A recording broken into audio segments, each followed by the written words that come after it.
A lot of you who watch this podcast say that I'm too hard on Sam Montembeault, and you're right, because I'm going to be equally as hard on Jakub Dobeš. The Montreal Canadiens goaltending was absolutely useless, and they've got a problem. An 8-4 loss to the Washington Capitals on home ice? Boy, let's talk some puck.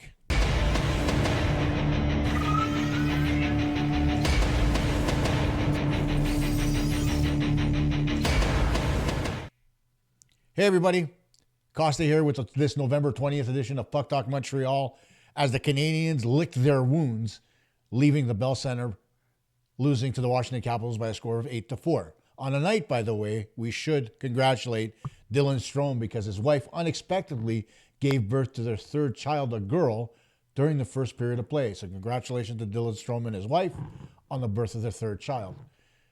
But that wasn't the only good news for the Capitals. The other good news? Canadians have no goaltending. And for me to show you that, we got to watch the highlights and talk Instacustoms. Instacustoms.com is Canada's highest rated print shop with over 3,000 Google reviews and a 4.9 star rating. They offer direct-to-garment printing on all your favorite clothing, along with coffee and travel mugs, and they even offer embroidery. Habs won a Stanley Cup? You can win too on Stanley Street at Instacustoms.com. Now, it started early for the Capitals. Canadians getting a penalty early on, and with 1 minute into the game, right off the draw, just after the penalty, it's who else but Alex Ovechkin. Face-off win, right to Ovi, bang, it's in the net. Watch it again. Right to Ovi, rips it, scores. And I have a question. Why in the world, once again, is Sam Montembeault halfway in his crease? I've said it time and time again. You've got to play big. You've got to come out. If you're that far back, you're giving players way too much room to shoot. Case in point. Early on, 1-0 Montreal, and everybody's like, oh no, here we go again. Well, it went back and forth a little bit in that first period, and late in the first, it was Brendan Gallagher getting his first of the season on a goal that wasn't initially called. If you watch closely, the shot comes in from the point, Gallagher's in front. He takes a whack at it. Everybody starts to celebrate. The referee waves it off. Well, here it is. It's across the line right there. And if that was a little bit too quick for you, here it is again. Way across the line. It's 1-1 after 1. So everybody's happy, right? But didn't this happen with Columbus the other day? Indeed it did. So cue up noted goal scorer Ethan Frank to really blow this game open for the Washington Capitals as he scores on the power play 2 minutes into the second period. And oh my God, this puck should have never gone in. For some reason, Sam Montembeault decides to slide across and try to catch this. He's in good position here. Watch as I slow this down. He moves out of the way of the puck. Really? If you can tell me why Monty moved out of the way there, I welcome the explanation. Why the hell are you in good position and then decide, whoop, you know what? I'm going to slide over to my blocker's side. Really? Marty Biron said something really smart during the broadcast. I'm going to bring that up a little bit later.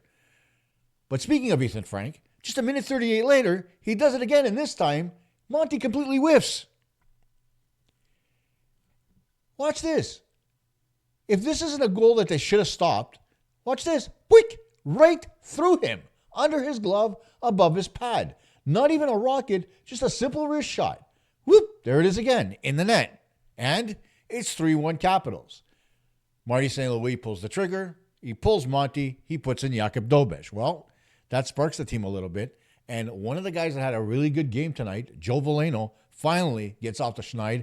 And at 7:53 of the second, he scores his first goal as a Hab. And I think everybody in the building was happy because he was working his tail off all game long. Now, you would have seen there early, there should have been a penalty on Brendan Gallagher. There's the goal by Veleno. Here's the Gallagher penalty. Knocks a stick out of the player's hands. No call. Here's a great pass from Matheson right over to Veleno. He rips it high over the glove on Charlie Lindgren to make it 3-2, and everybody's got hope, right? Yep. Well, guess what? The Canadiens have a little bit of a defensive breakdown, and Jacob Chychrun is allowed to walk in and let his clapper absolutely fly. All 5 players on one side of the ice. Chychrun comes down to the top of the circle, claps it past Dobish to make it 4-2. And I'm going to play this replay again because, unfortunately, I didn't watch this. Okay, so, oops, not that one. No, that's the Frank goal. What am I doing here? Chychrun, there it is again. Watch the hit. Boom! Chychrun comes in, claps it. That's a charge, my friends. And that's a shoulder and elbow right to the head of Jake Evans. And he leaves the hockey game after that. Takes one shift towards the end of the period and then leaves. Not good news for the Montreal Canadiens, but we'll keep going here. Later in the second, Nick Suzuki gets on the board with his 5th of the season to make it 4-3. And again, there's hope. There it is. After the shot goes off a leg and right to Suzuki, who puts it into an empty net to make it, what was it at that point? I completely lost there. He makes it 4-3. Then, noted goal scorer Sonny Milano, who's got just 1 goal on the season, and I say noted because, oh my God, steps in, and you see Carrier here loses his balance. Whoop, there I am, trying to do a triple axel, and Milano comes in and scores. And as you see there, Dobish falls for the fake. Why he slid to his left when he had the angle covered, I will never know. But that goal makes it 5-3. Ends the second period. Then in the third, the goals just keep on coming. It's Mike Matheson's turn to score on a goal similar to what Chychrun scored, where he steps in and fires. But the nice thing here is the beautiful screen by the one Washington defender who takes Lindgren's eyes away. Watch it again. Lindgren sees nothing except for ass. And that makes it 5-4. And that's all the scoring the Montreal Canadiens got. I don't know why I'm laughing. It's such a bad loss. But cue up, who else but Alex Ovechkin, scoring his 9th of the season, 2nd of the game at 16:03 of the third on a 3-on-1 where there are 4 players for the Montreal Canadiens below the goal line. No chance here for Dobish as he slides across. Here it is again. That makes it 6-4. Then you get the empty netter from Ovechkin, giving him the hat trick, making it 7-4. Here he's turning from his own zone, and goal scorers know how to find the back of the net from distance. That makes it 7-4. You think it'd be finished there, right? No. One more for Sonny Milano, noted goal scorer, who scores his 3rd of the season, 2nd of the game at 18:34 of the third period. And watch this as he just waits and waits and waits. And it doesn't look too bad here for Dobish, who doesn't look too bad as far as position is concerned. But watch this as he overplays the glove side and takes himself right out of the net. And Milano just waits for the opening and scores to make it 8-4. And that's all she wrote. The Montreal Canadiens bow their heads in shame and leave the ice with an 8-4 drubbing against the Washington Capitals. Time to analyze this game. And to analyze this game, we got to talk cheapesttshirts.ca. Cheapesttshirts.ca has men's, women's, and children's t-shirts, all sizes, hoodies too. With over 1,000 products to choose from, anything you need for merchandise or the best deals on everyday clothing, cheapesttshirts.ca is your go-to source. Buy today, ship tomorrow, cheapesttshirts.ca. Now, it's really hard, really hard to blame the Canadiens' defense for a lot of the goals. Sure, the first one scored by Milano, Carrier lost his balance. But overall, when you look at the body of work of the Montreal Canadiens defense, there wasn't really that much to talk about. Okay? Yes, the puck scores on the Chychrun goal. They're all on one side of the ice. That's not the defense itself. It's the entire team that screwed the pooch there. So I get that. And Chychrun, he's got a bullet. So when he wound that up and he let that clapper go, Dobish came out just above the top of his crease. Not much he can do. He ripped it by him. It is what it is, right? But there are a few things that we saw in this game, from the goaltending specifically, that really bothered me. I mentioned the last goal by Milano, where Dobish takes himself out. I also mentioned Sam Montembeault being completely off his angle when it comes to the shot that came off the stick of Ethan Frank to make it 2-1, excuse me. Okay, where he moved out of the way and put up his glove. And then on the third goal, scored by Frank, he also overcommits to the blocker side, which is what Marty Biron said on the TSN broadcast. Leaving his glove side open, and okay, the shot got in under his glove. He could have stopped it, but he still left a lot of real estate on that glove side. 3 goals and 10 shots for Monty. He's out. 700 save percentage. In comes Dobesh. He stops 21 on 25 shots for an 840 save percentage. Do you think any team in the National Hockey League is going to win with that kind of a save percentage? And that's not to say that Dobesh allowed a lot of bad goals. Maybe one, if you think about the last goal that he allowed to Milano, and 2, the first goal that Milano scored where he took himself completely out of the net on the fake. Now, here's the thing. I keep talking about Eric Raymond, the goaltending coach. As I watch both goaltenders now, and I'm not just watching one or the other because both of them are struggling, the one thing that I see is the fact that they're overcommitting to one side or the other. In most cases, what they're doing is they're not scoring up to the shot. They're not scoring up to where they are vis-a-vis the net. They're squaring up to the shooter. So if the shooter is completely off angle, they're going to square up to the shooter no matter what. And what they're doing is they're allowing open space for backdoor plays, for good shots, as we saw in the case of Milano there on his second goal. That is unacceptable. When you're taught to play nets as a goaltender, okay, you're taught to work your angles based on not the player, although it does come up in the game. You're told to focus specifically on the puck itself. The puck's not coming from the player's feet. So if you're basing your angle on where the player is, you're off. Either to the left or the right, depending on what side the player shoots from. Your singular focus when a player is bearing down on you is the puck. If he moves it left, then your angle is on that puck. It's not the player itself. Because the player is not shooting with his feet. He's shooting with a stick, which is about 2 to 3 feet away from his body. Okay, minimum.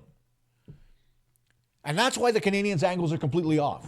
So I don't understand what Eric Raymond is doing as a goaltending coach, but he's got some freaking work to do.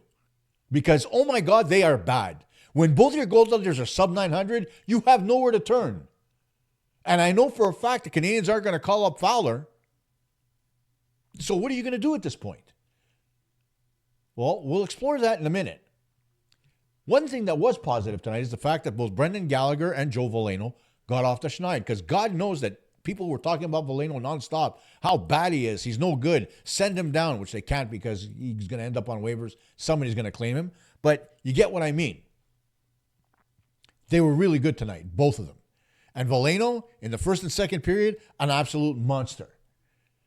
And what bothers me in this game is that there was no finish, really, from the first and second lines tonight.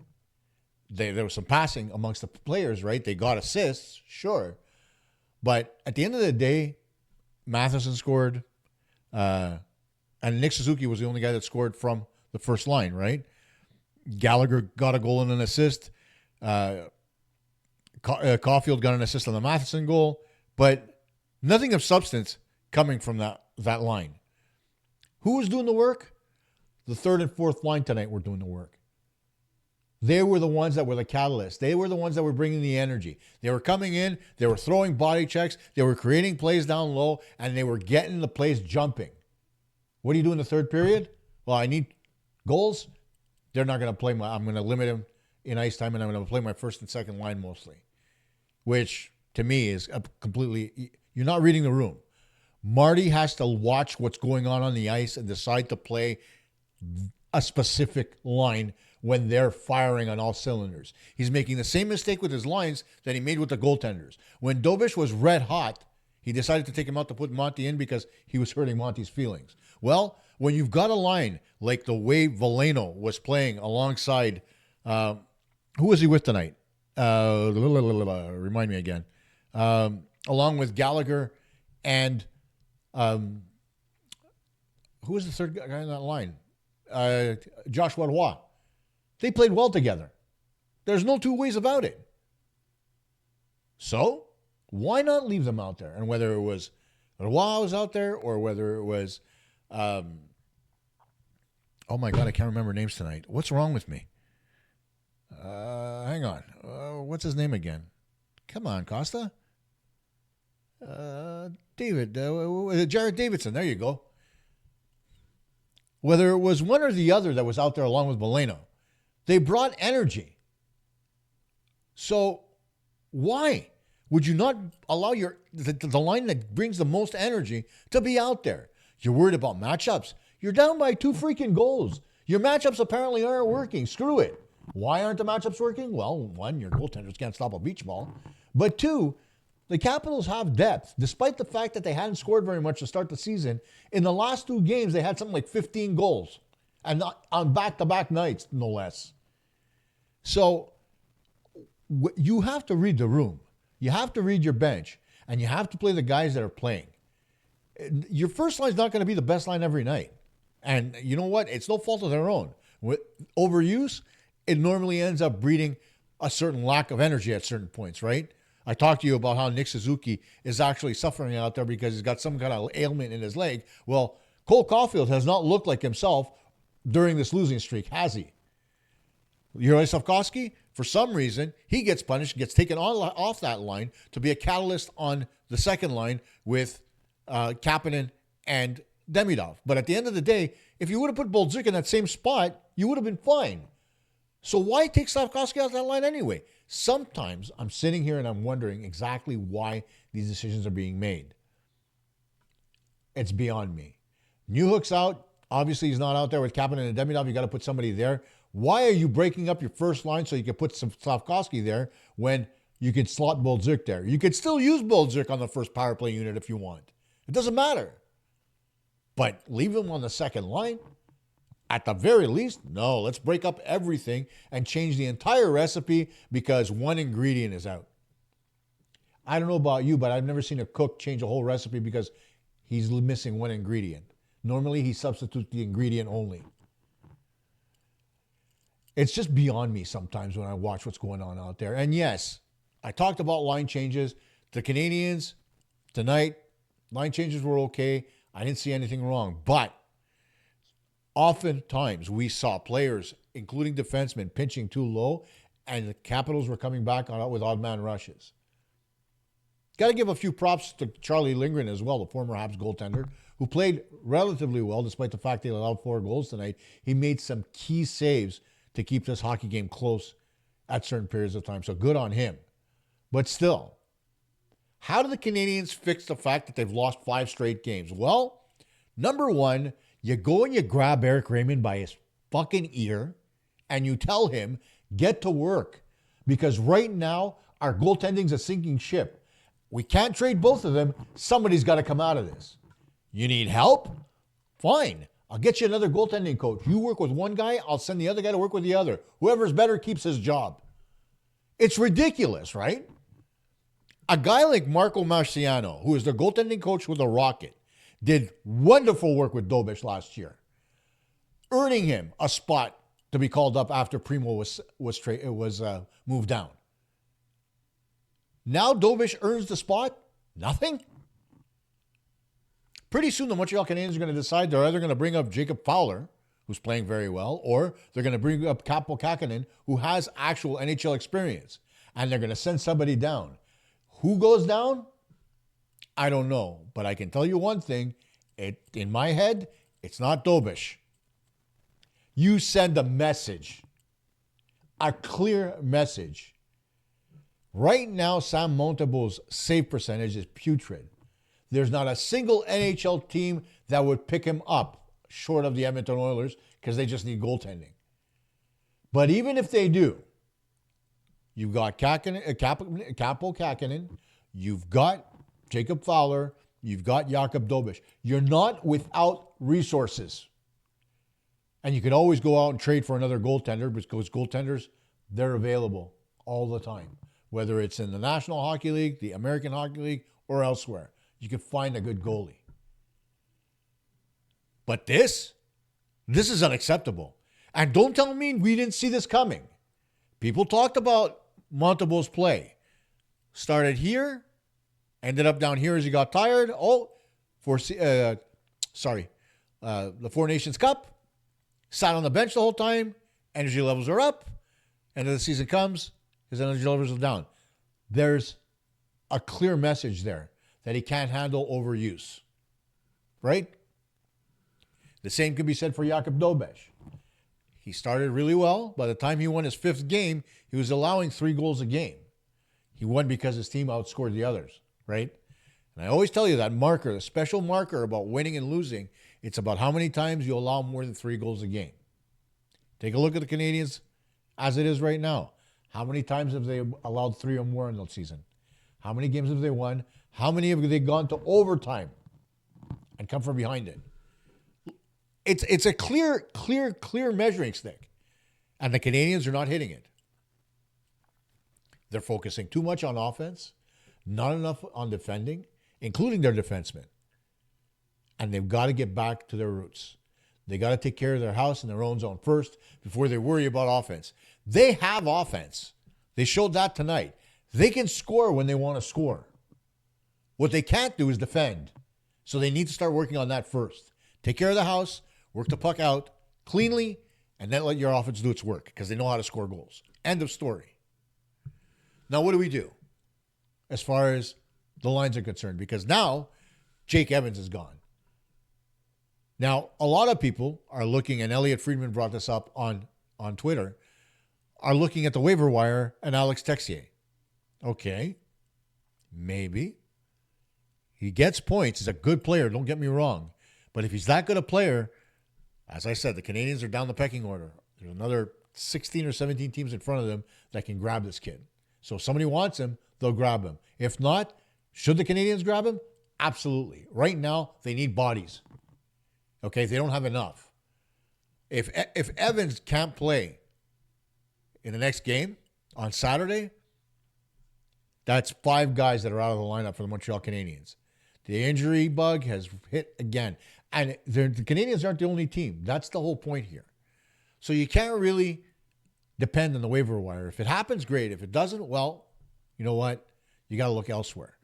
God knows that Ken Hughes is working the phones right now because he needs bodies. He needs players that can play at the NHL level. That's not to say that Jared Davison hasn't done good work in the role that he's been given. Joshua Roy, I'd still like to see more, but he hasn't been a problem per se. He's making an effort, which is more than we could have said last season where he just went through the motions. But Ken Hughes has to do some work here. He has to reach out. He has to find some guys.